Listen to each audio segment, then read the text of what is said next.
and that the leg stops at with an inch and a half on top. And then we'll turn the 3/4 inch tenon on that. So step one is going to be mark your legs. We did that a couple of weeks ago, so we know how to do that. Mark the center. There should be a center punch on the table with the hammer. And then put them on the lathe and round all 3 legs. And then we'll have Sue come out and talk about some design ideas, and then you can figure out how you want your leg to look.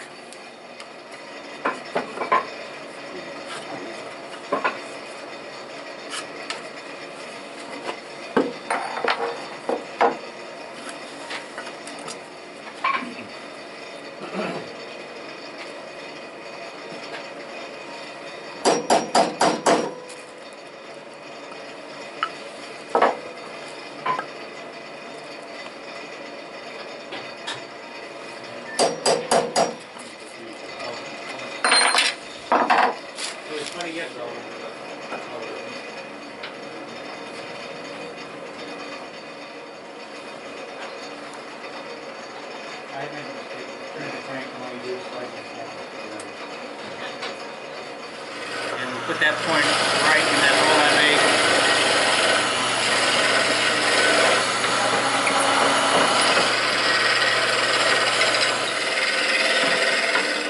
Clamp that down. Tool rest up about 1/8 of an inch from the piece of wood.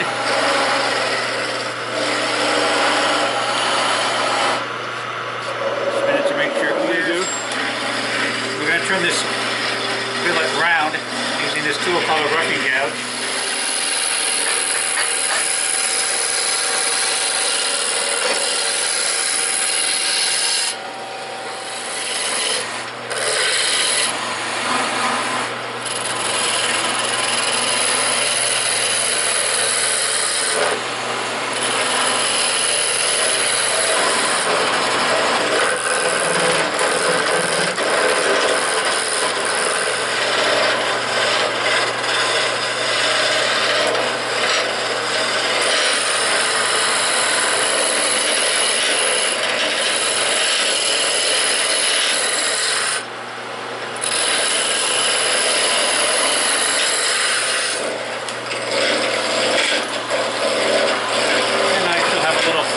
Down here that I missed when I looked at it. Check that up real quick. And it's got it there, just the very end.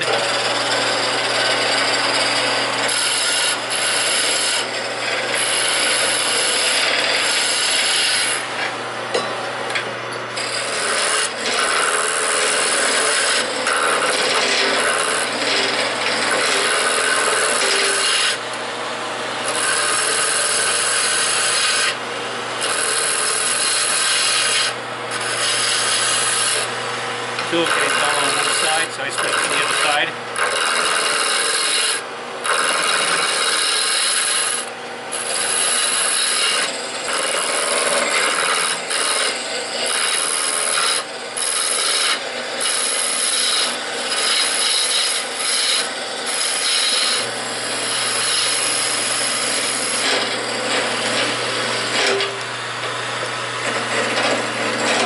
And that finishes up anything. Speed set from the previous ones. Turn it on. Start a couple of inches in. At the end. First couple of steps are the roughest because there's no sharp corners. You get by those.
sure you started to put it on the demo. And just try to let the handle start to cut.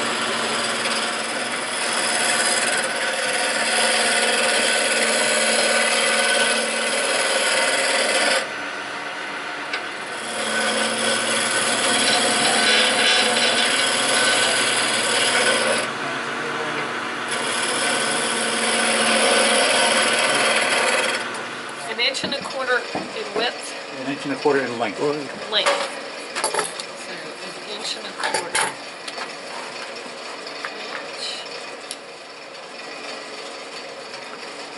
Oh, that was pretty good.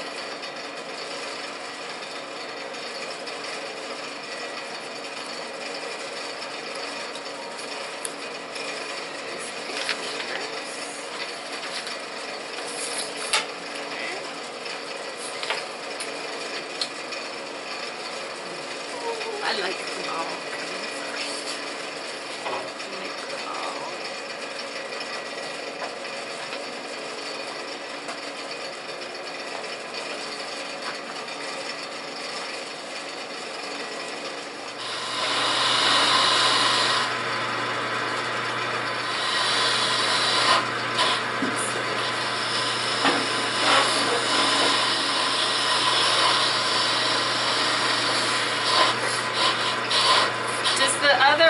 The other part, how much do I need to leave on the bottom, Jerry, to cut it off?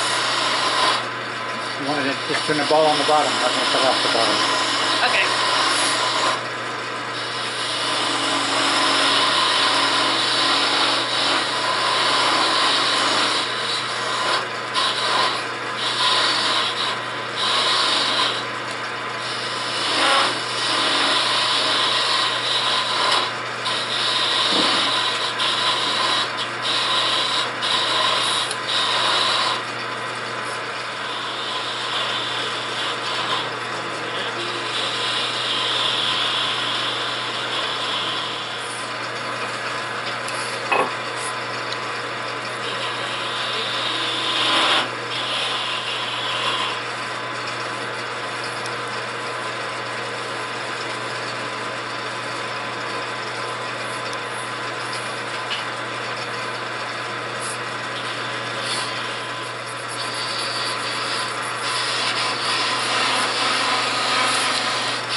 I'll do a few beads. You made that look really weepy.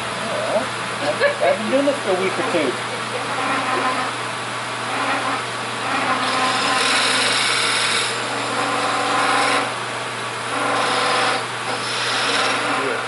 Well, I'm trying to use the drop nose scraper, but having a little trouble.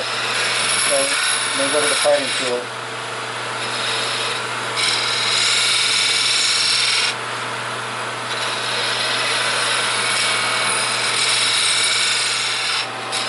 How's it going? Pretty good.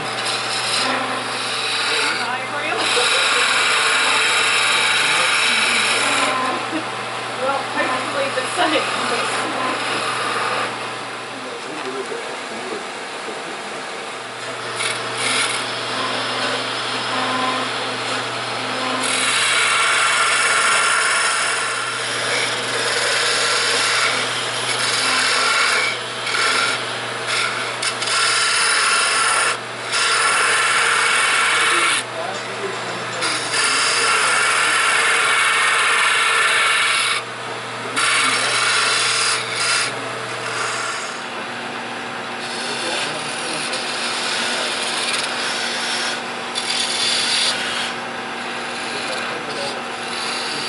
It's a scraper you're using.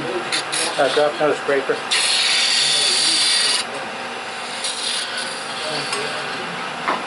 I'm going to use the parting tool just to round that out a little bit.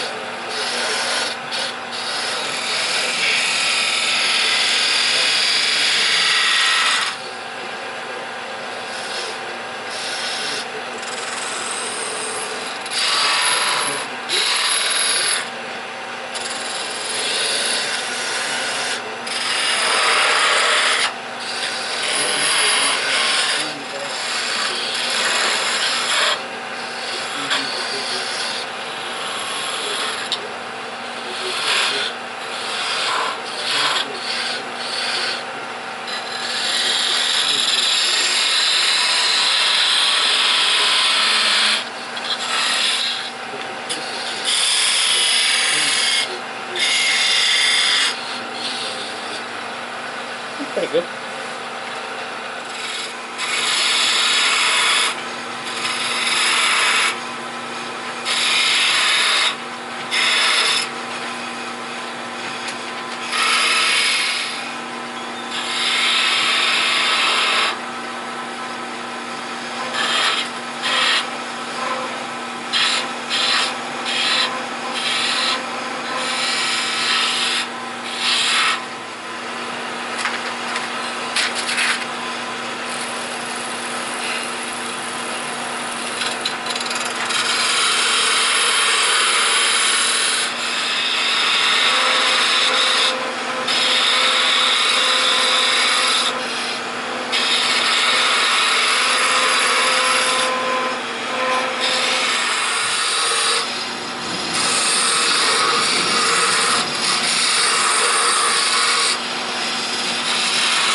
Leg on Leg Stool.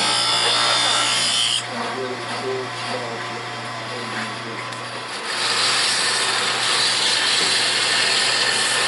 So your vote would be a pen as the first item. And then you could go into, you know,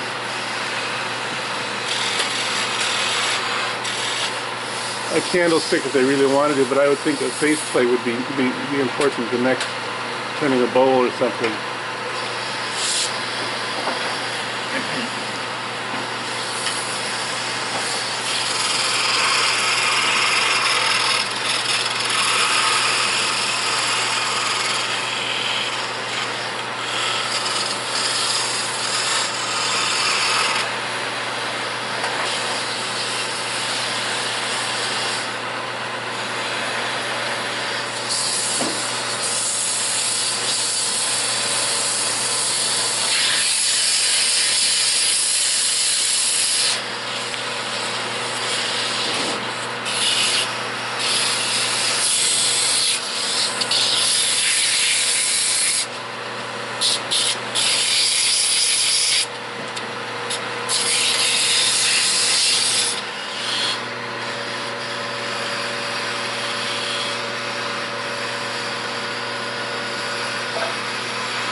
Finished turning and sanding the legs. The next step is to work on the seat.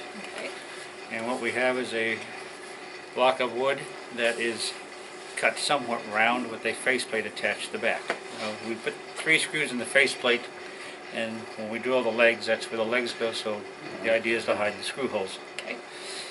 The other option would have been to put a glue block on here and then put it in a chuck, but we like to do things with the least amount of equipment because if you're just getting started, you don't necessarily have a chuck and all the other things. Okay. When you turn this, if you look at this, the tree was growing this way. So you're going to have, where the end grain is, it turns very rough, and on the side it turns pretty smooth. So when you get down to your final cut, you want to do a real, did I say real enough times? Light cut with a very sharp chisel. Just to make it round, I started on this one the other day, and the faceplate wasn't exactly centered because I'm not taking off hardly anything on that side and quite a bit on that side. If you remember the stools we looked at, some of them had a little design on the side. You can choose to put one in or not. And then what we're going to do is put a little dip in the seat part using a chisel that's a long handle. So when you put this in your tailstock and move it back and forth, you get an arc down here. Oh, okay. And that arc, we practiced on this one a little bit, makes it deeper in the middle and shallower on the side.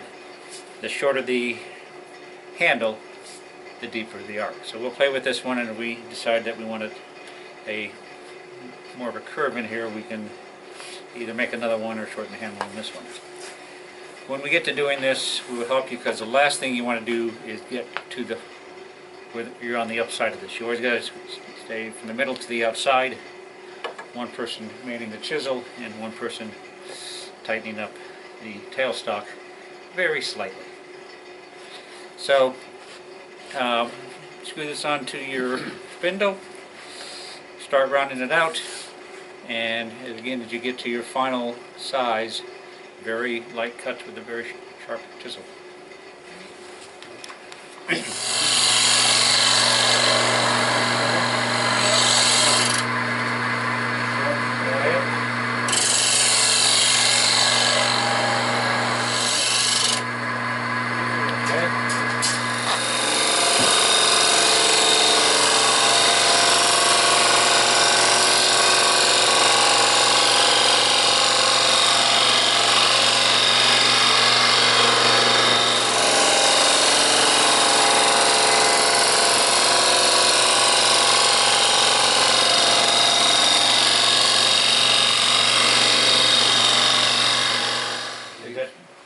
Is that pretty smooth?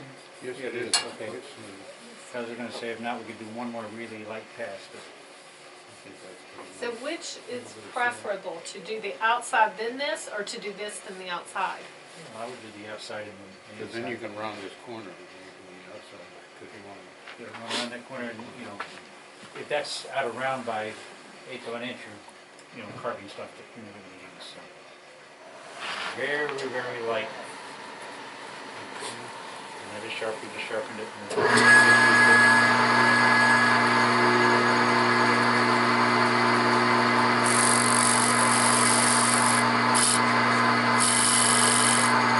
Better? Better, yeah, a little bit, yeah. You may have to use your tool down in these grooves because Yeah, have it just a little wide. just sharpen yours real sharp, Yeah, and just- then do the sandpaper, sand it down.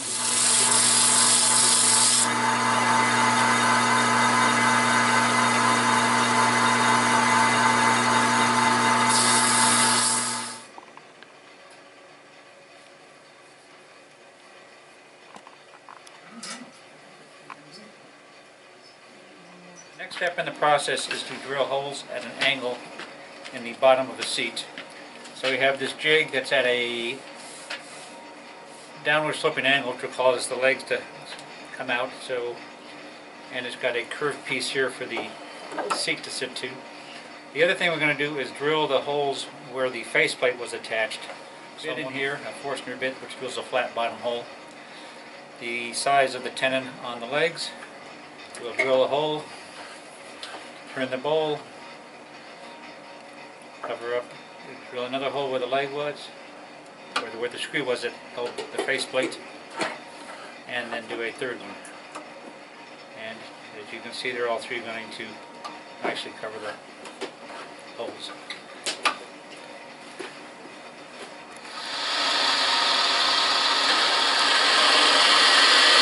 Is it set to go all the way?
so at this point we've turned 3 round legs, and the next step is going to be to put some embellishments on those legs so they have a little design to them. What you want your legs to look like, they can just be, you know, sort of straight or tapered, or if you want to do embellishments, usually what they suggest, there's elements of art and things like that they go by, but if you're going to do something embellishing, you want to repeat it. It makes it more interesting, gives it unity. So see, there's a round, sort of a, not quite a ball, but it could even be a big bead there and there. So you've repeated what you're doing. And the other thing is that gives it interest, and then you want to vary the size of things. Like what you do doesn't have to be beads all the same size, or the little dips in, you know, coves. But here's 2 beads, and same thing with beads. If you have that little emphasis, and you can do it even like, see this area,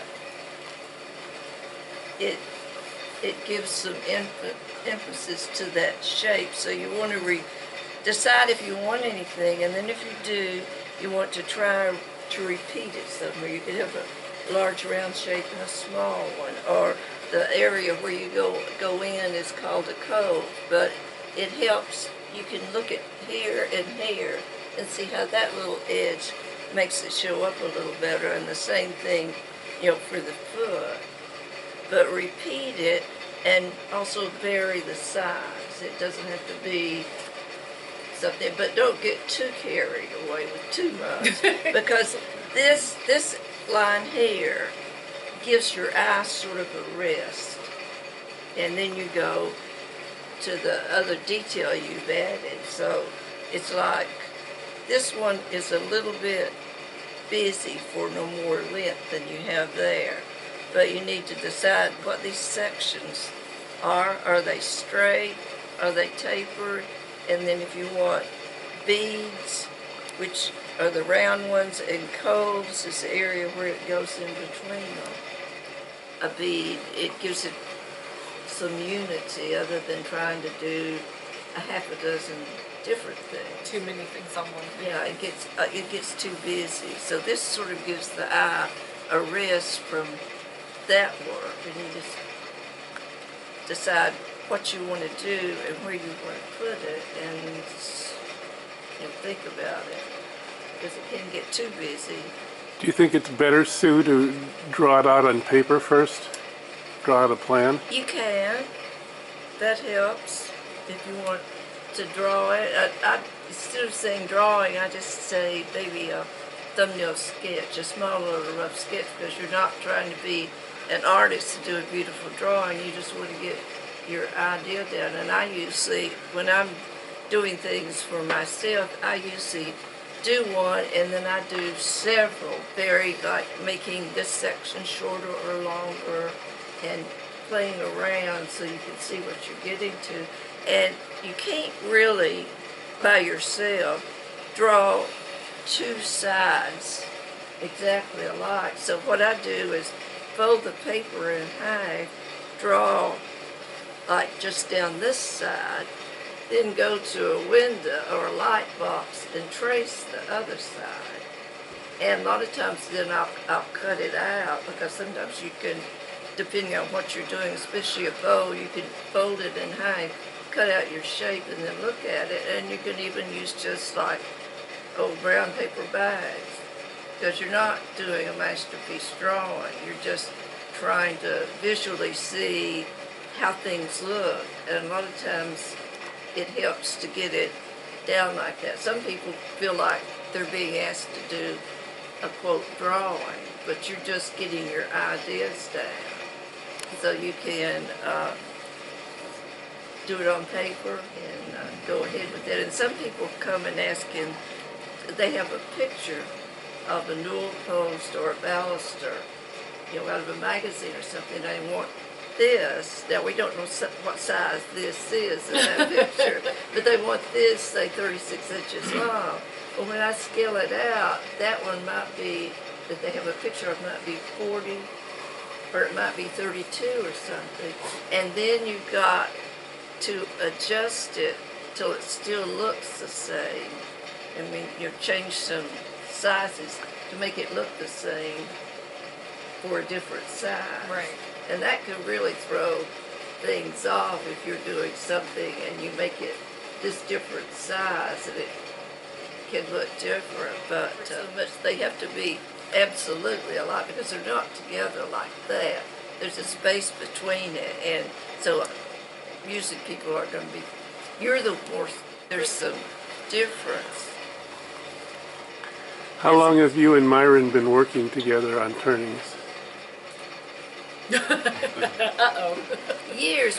Before we were married and after we were married for about 10 or 12 years, we did art shows. There used to be a Tidewater Craft Guild, and that had potters and weavers and wood people and all of that thrown in together. And I used to set up shows in galleries for a while. And you learn a lot from that because some of the shows people could submit things and you could pick what to put together to make the individual pieces look good. And then there were other shows where people sent in what they could have like 3 things and they'd send in that. So you got, and sometimes there's a piece that just doesn't go With anything. with anything, and you try to put that around the corner or something. The piece isn't good, but It's different than the other. it just doesn't go with anything else so that they look good as a group. Because when you're doing a thing like that, we usually had white display stands, different sizes, different heights, and then it looks better when you can combine like a wood turning with a weaving